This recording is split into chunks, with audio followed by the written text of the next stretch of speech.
प्रिय विद्यार्थियों नमस्कार। स्वागत है आप सभी का एक और नए वीडियो लेक्चर में। वीडियो स्टार्ट करने से पहले मैं आप सभी से रिक्वेस्ट करता हूं कि आपने अगर अभी तक हमारे यूट्यूब चैनल को सब्सक्राइब नहीं किया है तो प्लीज़ यार चैनल को सब्सक्राइब जरूर कर लें, जिससे कि आप सभी को हमारे द्वारा अपलोड होने वाले वीडियो के नोटिफिकेशन बराबर मिलते रहे। तो प्लीज़ यार आप सभी लोगों से रिक्वेस्ट है मेरा कि आप चैनल को सब्सक्राइब जरूर कर लें, क्योंकि 95% लोग तो ऐसे हैं यार जो वीडियो तो देख लेते हैं पर चैनल को सब्सक्राइब नहीं करते हैं। तो प्लीज़ यार ऐसा ना करें। आपके सब्सक्राइब करने से मुझे काफ़ी मनोबल मिलता है और मैं दोगुने उत्साह से आपकी मदद कर पाता हूँ। तो इसलिए प्लीज़ यार आप लोग सभी जो भी वीडियो देख रहे हैं उन सभी से मेरा रिक्वेस्ट है कि वीडियो देखते देखते सब्सक्राइब जरूर कर लें, जिससे आप सभी को हमारे द्वारा अपलोड होने वाले वीडियो बराबर मिलते रहे। तो चलिए बिना किसी देर के इस वीडियो लेक्चर को स्टार्ट करते हैं। आज के इस वीडियो लेक्चर में हम सीखने वाले हैं NCERT विज्ञान कक्षा 10वीं का अध्याय 6, जिसका नाम है जैव प्रक्रम। तो सबसे पहले अगर पार्ट स्टार्ट करने से पहले हम इसकी कुछ बेसिक चीज़ें समझें तो जैव प्रक्रम क्या होते हैं। तो सबसे पहले हम इसी टॉपिक के ऊपर चर्चा करेंगे कि जैव प्रक्रम क्या होते हैं। अगर देखा जाए तो वे समस्त प्रकार के प्रक्रम जो हमारे शरीर से अनुरक्षण का कार्य करते हैं जैव प्रक्रम कहलाते हैं। यानी कि अगर देखा जाए तो हमारे शरीर को जो अंग जिंदा बनाए रखे हुए हैं, जो अंग हमारे शरीर को जिंदा बनाए रखने के लिए महत्वपूर्ण काम कर रहे हैं, वही जैव प्रक्रम है। को शुरू में ही बताया था कि वे सभी प्रकार के प्रक्रम जो कि हमारे शरीर को जिंदा रखे हुए हैं, यानी कि वो हमारी रक्षा करते हैं, हम जिंदे बने हुए हैं, हमारे अंदर जीव है, तो उसके लिए कौन कौन से प्रक्रम जरूरी है, उन सभी को जैव प्रक्रम कहा जाता है। जैसे कि एक हृदय ले लें हम।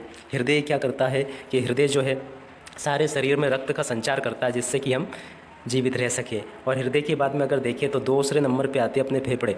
फेफड़े क्या करते हैं कि फेफड़े सांस लेने का काम करते हैं। आपको स्वाभाविक सा पता है कि अगर हम सांस नहीं लेंगे तो भी मर जाएंगे, और हृदय अगर काम करना बंद कर देगा तो भी हम मर जाएंगे। ठीक है, आपने बिल्कुल सही सुना। दो चीज़ें अगर नहीं होंगी तो आप ज़रा कल्पना करो, आप क्या जिंदा रह पाओगे? कभी नहीं। यानी कि ये दोनों अंग जो है जैव प्रक्रम के मुख्य भाग हैं। और अगला देखें तो वो है किडनी। किडनी आप समझते हो, किडनी भी जो है शरीर को जिंदा रहने में महत्वपूर्ण भूमिका अदा करती है। अगर आप ये समझो कि आपके शरीर का वेस्टेज पदार्थ यानी कि अपशिष्ट पदार्थ जो है वो किडनी के द्वारा बाहर ना निकले तो क्या हम जिंदा रह पाएंगे? क्या नहीं रह पाएंगे। तो इस प्रकार से अगर देखा जाए तो हृदय, फेफड़े, किडनी ये जो है जैव प्रक्रम के मुख्य भाग हैं, यानी कि इनके बिना हम जिंदा नहीं रह सकते हैं। और इसके अलावा तो और बहुत सारे काम भी अपने शरीर के अंदर होते हैं जिनसे कि हम जिंदा बने हुए हैं, पर मैंने तुम्हें 3 उदाहरण इसलिए समझाया जिससे कि तुम बहुत ही अच्छे से इन चीज़ों को समझ लें। तो चलिए अब बिना किसी देर के इस पार्ट के प्रश्नोत्तरों को स्टार्ट करते हैं, और साथ साथ में मैं आपको बाकी की चीज़ें प्रश्नोत्तरों के साथ साथ में ही समझाता चलूँगा। तो पहला प्रश्न देख सकते हो आप, मोबाइल स्क्रीन पर लिखा है जैव प्रक्रम किसे कहते हैं। जैसा कि मैंने आपको बताया था, वे सभी प्रकार के प्रक्रम जो सम्मिलित रूप से अनुरक्षण का कार्य करते हैं जैव प्रक्रम कहलाते हैं। दूसरा अगर प्रश्न देखें तो दूसरा प्रश्न क्या है, हमारे जैसी बहुकोशिकीय जीवों ऑक्सीजन की आवश्यकता पूरी करने में विसरण क्यों अपर्याप्त है। यानी कि हमारे जैसे जो बहुकोशिकीय जीव है उनके लिए विसरण की विधि क्यों अपर्याप्त है, यानी कि विसरण के माध्यम से हम ऑक्सीजन क्यों ग्रहण नहीं कर पाते हैं। तो अगर देखें तो यहाँ पर क्या है, बहुकोशिकीय जीवों को भोजन ग्रहण करने के लिए, गैसों का आदान प्रदान करने के लिए या वर्ज्य पदार्थ के निष्कासन के लिए विशिष्टीकृत अंग होते हैं। इसलिए इन जीवों में सभी कोशिकाएं अपने आसपास के पर्यावरण से सीधे संपर्क में नहीं रह सकती। यही कारण है कि हमारे जैसे बहुकोशिकीय जीवों में ऑक्सीजन की आवश्यकता पूरी करने में विसरण अपर्याप्त है। वीडियो के मध्य में भी मैं आप सभी से रिक्वेस्ट करता हूं कि यार 95% लोग तो ऐसे हैं जो वीडियो देखने के बाद में भी चैनल को सब्सक्राइब नहीं कर रहे हैं, तो इसलिए प्लीज़ यार आप सभी लोग चैनल को सब्सक्राइब जरूर कर लें।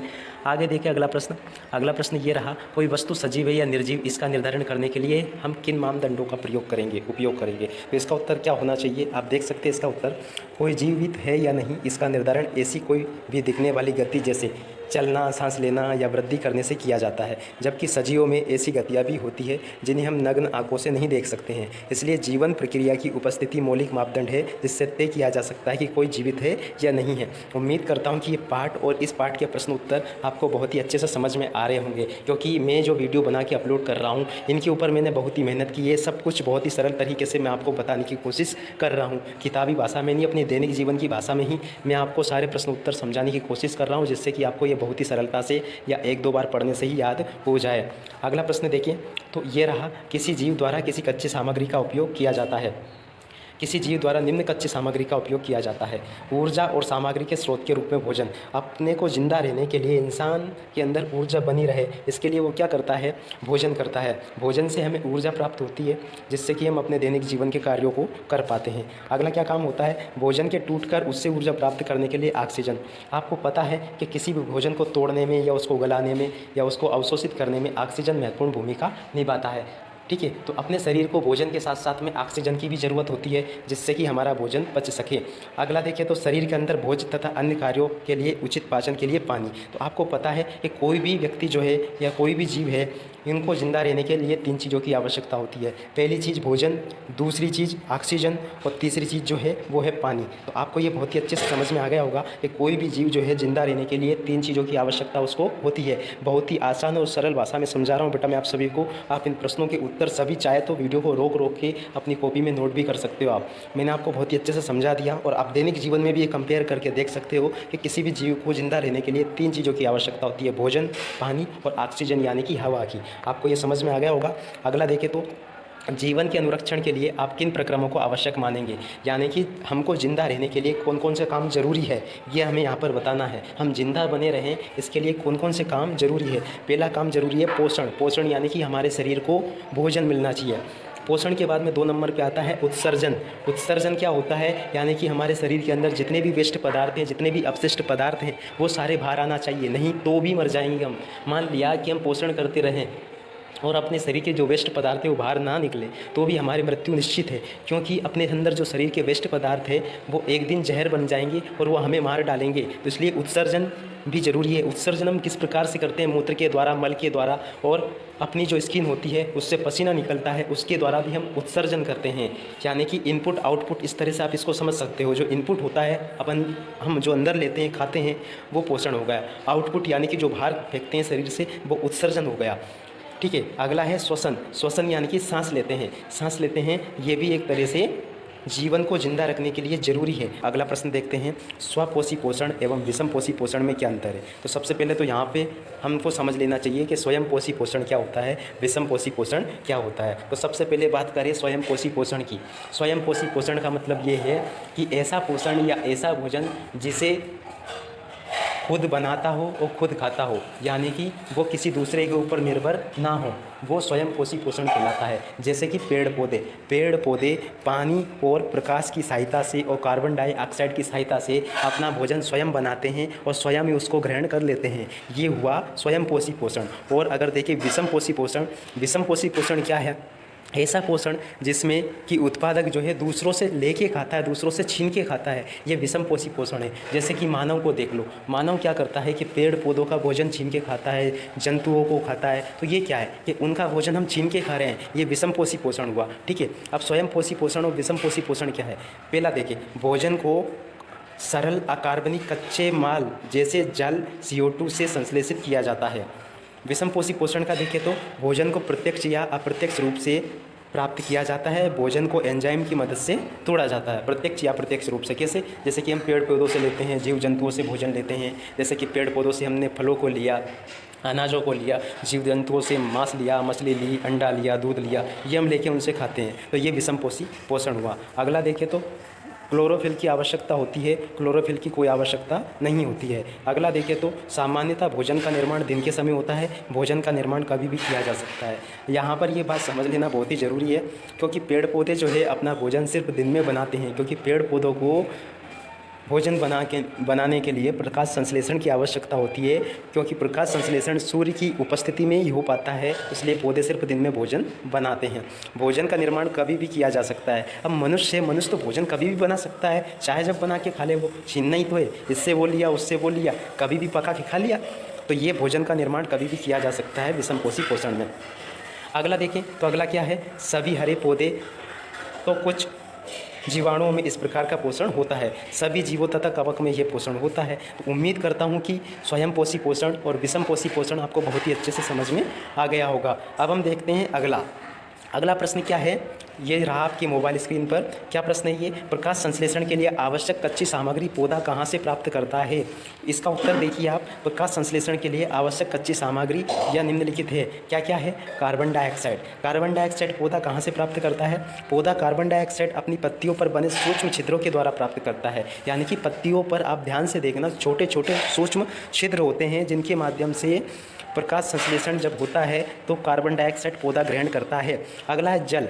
जल पौधे जल की पूर्ति जड़ों द्वारा मिट्टी में उपस्थित जल के अवशोषण से करता है। जब भी आपने कोई छोटा पौधा देखा होगा या बड़ा पेड़ देखा होगा, जब उसकी जड़ों को खोदा जाता है तो उसके अंदर से कुछ नमी टाइप की निकलती है। नमी का मतलब ये है कि जो मिट्टी में नमी थी, मिट्टी के अंदर जो पानी था, उसको पौधा सोख लेता है। तो पानी जो है वो जड़ों के द्वारा प्राप्त करता है। अगली चीज़ है सूर्य का प्रकाश। सूर्य का प्रकाश कैसे प्राप्त होता है?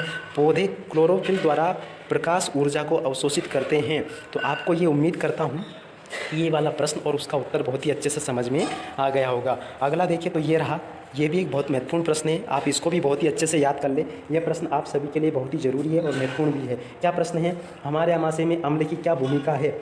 इसका उत्तर देखें तो उत्तर क्या है? हमारे आमाशय में अम्ल की निम्नलिखित भूमिका है। क्या भूमिका है? आमाशय में स्थित हाइड्रोक्लोरिक अम्ल भोजन के टुकड़ों को घोलने में मदद करता है तथा एक अम्लीय माध्यम तैयार करता है। इस अम्लीय माध्यम में एंजाइम पेप्सिनोजेन को पेप्सिन में परिवर्तित करता है, जो कि एक प्रोटीन पाचक एंजाइम है। ये भोजन के साथ प्रवेश करने वाले बैक्टीरिया तथा सूक्ष्म जीवों को नष्ट करता है। तो ये उम्मीद करता हूँ कि आपको ये वाला प्रश्न भी समझ में आ गया होगा। अब हम देखते हैं इसका अगला प्रश्न, पाचक एंजाइमों के क्या कार्य हैं? तो इसका उत्तर देखें तो क्या है? एमिलेस, लाइपेज, पेप्सिन, ट्रिप्सिन इत्यादि जैसे पाचक एंजाइम भोजन को सरल कणों में तोड़ने में मदद करते हैं। ये सरल कण रक्त द्वारा आसानी से अवशोषित हो जाते हैं और इस प्रकार शरीर के सभी कोशिकाओं तक पहुँचाते हैं। अगला प्रश्न देखिए तो ये रहा, पाठ की लंबाई जरूर थोड़ी बड़ी हो सकती है, पर आप पूरा जरूर समझें इसको, क्योंकि एनसीईआरटी विज्ञान कक्षा 10वीं का अध्याय 6 बहुत ही महत्वपूर्ण है आप सभी के लिए। इसमें से बहुत सारे क्वेश्चन बन के आते हैं, तो इसलिए आप वीडियो की लंबाई पे ध्यान ना दें, पूरा वीडियो जरूर देखें, क्योंकि पूरा वीडियो देखने के बाद में आपको सारी सब कुछ चीज़ें बहुत ही आसानी से समझ में आने वाली हैं। अगला प्रश्न देखिए तो ये रहा, मनुष्य में ऑक्सीजन तथा कार्बन डाइऑक्साइड का परिवहन कैसे होता है? इसका उत्तर देखिए तो मनुष्य में ऑक्सीजन तथा कार्बन डाइऑक्साइड का परिवहन निम्न प्रकार से होता है। ऑक्सीजन का परिवहन कैसे होता है? ऑक्सीजन देखिए आप सबसे पहले फुफ्फुस की वायु से श्वसन वर्णक ऑक्सीजन लेकर उन ऊतकों तक पहुंचाते हैं जिनमें ऑक्सीजन की कमी होती है। मानव में श्वसन वर्णक हीमोग्लोबिन है जो लाल रुधिर कणिकाओं में उपस्थित होता है। यहाँ पर ये बात समझ लेना जरूरी है कि श्वसन वर्णक क्या है? हीमोग्लोबिन है, जो कि लाल रुधिर कणिकाओं में उपस्थित होता है। अगला देखिए तो कार्बन डाइऑक्साइड का परिवहन कैसे होता है? कार्बन डाइऑक्साइड में अधिक विलेय हैं, जल में अधिक विलेय हैं, इसलिए ये ज़्यादातर शरीर के ऊतकों से हमारे रक्त प्लाज्मा में विलेय अवस्था में फेफड़ों तक ले जाया जाता है। यानी कि कार्बन डाइऑक्साइड कैसे आता है कि पहले कार्बन डाइऑक्साइड रक्त में रहता है, तो रक्त से वो जब फेफड़ों तक आता है, क्योंकि फेफड़ों तक उसको हृदय पहुंचाता है। जब वो फेफड़ों तक आती है तो उसमें से क्या होता है, इसलिए ज़्यादातर ऊतकों से हमारे प्लाज्मा में विलेय अवस्था में फेफड़ों तक ले जाया जाता है, जहाँ ये रक्त से फेफड़ों की हवा में फैल जाती है और फिर नाक के द्वारा बाहर निकल दी जाती है। यानी कि वो फेफड़ों से रक्त को जब गुजरता है, फेफड़ों से रक्त, तो उसमें से जो है कार्बन डाइऑक्साइड को फेफड़े अलग करके बाहर फेंक देते हैं और उस रक्त में जो है ऑक्सीजन को घोल देते हैं। तो इस प्रकार से ऑक्सीजन अंदर जाती है और कार्बन डाइऑक्साइड अपने शरीर से बाहर आती है। तो आपको ये समझ में आ गया होगा। अगला देखिए तो ये रहा, मानव शरीर के तंत्र के घटक कौन कौन से हैं, इन तंत्रों के क्या क्या कार्य हैं? तो इसका देखिए, ये वहन तंत्र है, आप इसको सुधार लें, क्योंकि ये थोड़ा सा मुझे भी अटपटा लग रहा था, इसलिए आप इसको सुधार लें। यहाँ पर है मानव शरीर के वहन तंत्र के घटक कौन कौन से हैं, इनके घटकों के क्या कार्य हैं। तो मानव शरीर में, मनुष्य में वहन तंत्र के घटक कौन कौन से, आप देख लें इनको। पहला घटक है हृदय, पूरे शरीर में ऑक्सीजन युक्त रक्त पंप करता है। ये शरीर के विभिन्न अंगों से विऑक्सीजनित रुधिर प्राप्त करता है तथा ऑक्सीजन करण के लिए इस अशुद्ध रक्त को फेफड़ों में भेजता है। हृदय का महत्वपूर्ण कार्य क्या है कि वो सारे शरीर को रक्त पहुंचाता है और सारी शरीर से रक्त अपने पास भी बुलाता है और उस रक्त को फेफड़ों में से होकर गुजारता है, जिससे कि उस रक्त में जो कार्बन डाइऑक्साइड होती है उसको फेफड़े बाहर कर दे और उस रक्त में फेफड़े जो है ऑक्सीजन मिला दे। तो ये एक महत्वपूर्ण काम जो है हृदय करता है। दूसरा है रुधिर। रुधिर यानी कि रक्त क्या काम करता है? ऑक्सीजन, पोषक तत्व, कार्बन डाइऑक्साइड तथा नाइट्रोजन युक्त अपशिष्ट के परिवहन में मदद करता है। तो ये रुधिर का काम है। अगला है रुधिर वाहिकाएँ। रुधिर वाहिकाएँ क्या क्या होती है? सिराएँ, धमनियाँ तथा कोशिकाएँ, ये रुधिर वाहिकाएँ हैं। इनका क्या काम है? हृदय से दूर विभिन्न अंगों तक अथवा विभिन्न अंगों से हृदय तक रक्त पहुँचाना, ये इनका काम होता है। अगला प्रश्न देखिए तो ये रहा, अगला प्रश्न क्या है? स्तनधारी तथा पक्षियों में ऑक्सीजनित व तथा विऑक्सीजनित रुधिर को अलग अलग करना क्यों आवश्यक है? इसका उत्तर अगर देखें तो क्या है? शरीर में ऑक्सीजन की दक्षता पूर्ण आपूर्ति के लिए ऑक्सीजनित तथा विऑक्सीजनित रुधिर को अलग करना आवश्यक है। ये क्रम उन जंतुओं में जरूरी है जिन्हें उच्च ऊर्जा की आवश्यकता होती है। उदाहरण स्वरूप पक्षी और स्तनधारी जंतुओं को अपने शरीर का तापक्रम बनाए रखने के लिए निरंतर ऊर्जा की आवश्यकता होती है। तो उम्मीद करता हूँ कि ये प्रश्न भी आपको बहुत ही अच्छे से समझ में आ गया होगा। वीडियो की लेंथ जरूर थोड़ी ज़्यादा बड़ी हो सकती है, क्योंकि आपने देखा होगा एनसीईआरटी विज्ञान कक्षा 10वीं का अध्याय 6 भी बहुत बड़ा है, तो उसमें बड़ा है तो ज़्यादा प्रश्न है। मैंने पिछले जो भी वीडियो बनाए वो शॉर्ट भी बनाए हैं, क्योंकि उसमें इतने ही प्रश्न थे। पर इसमें हम क्या कर सकते हैं, प्रश्नों की संख्या इसमें ज़्यादा है, कम करते करते इतना तो आपको करना पड़ेगा। तो आप इसको भी नोट कर सकते हो। आपने उम्मीद करता हूं कि ये प्रश्न भी आपने नोट कर लिया होगा। आप चाहे तो इनके स्क्रीनशॉट भी बराबर लेके रख सकते हो। अगला प्रश्न ये रहा, पादप में भोजन का स्थानांतरण कैसे होता है। तो इसका उत्तर देखिए आप, पादप में पत्तियों से विभिन्न भागों में भोजन का स्थानांतरण फ्लोएम द्वारा होता है। फ्लोएम में भोजन का स्थानांतरण ऊतक में एटीपी से प्राप्त ऊर्जा के उपयोग से पूरा होता है। ये ऊतक तथा प्रसरण दाब बढ़ा देता है, जिससे कि भोजन का स्थानांतरण उच्च दाब से कम दाब की ओर करता है।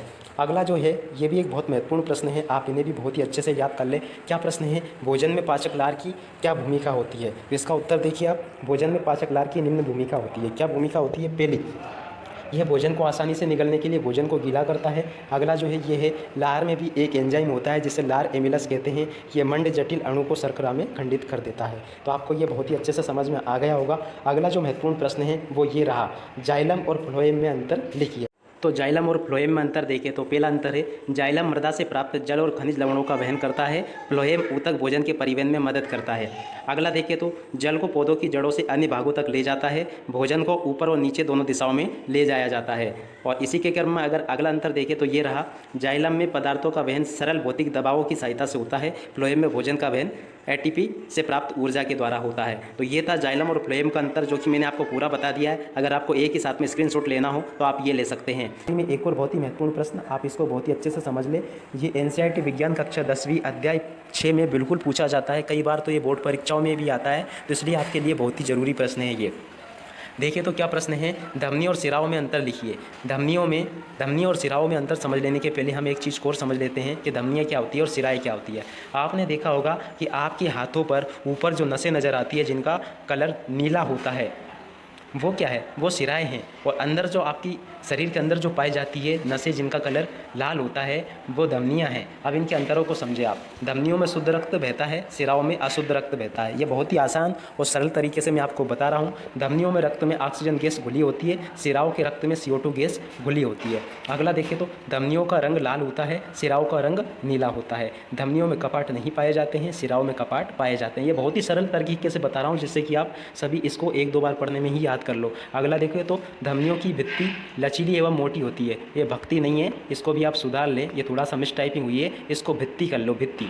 सिराओं की भित्ति जैसे कि इधर हुआ है, ये सिराओं की भित्ति मोटी एवं लचीली होती है। ठीक है, तो आप इसको, सिराओं की भित्ति लचीली होती है, आप इसको कर लें और नोट कर लें। तो ये धमनी और सिराओं का अंतर है। उम्मीद करता हूँ कि ये अंतर आपको बहुत ही अच्छे से समझ में आ गया होगा।